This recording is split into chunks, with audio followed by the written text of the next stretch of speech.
गणानां गणपति गणेश लंबोदर सोहे। भुजाचार एकदंत चंद्रमा ललाट राजे।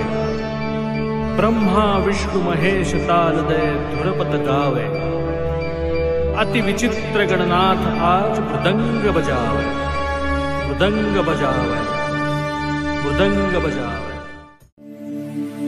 गणनायकाय गणदैवताय गणाध्यक्षाय धीमहि गुणशरीराय गुणमण्डिताय गुणेशानाय धीमहि गुणातीताय गुणाधीशाय गुणप्रविष्टाय धीमहि एकदन्ताय वक्रतुण्डाय गौरीतनयाय धीमहि गजेशानाय भालचन्द्राय श्रीगणेशाय धीमहि एकदन्ताय वक्रतुण्डाय गौरीतनयाय धीमहि गजेशानाय भालचन्द्राय श्रीगणेशाय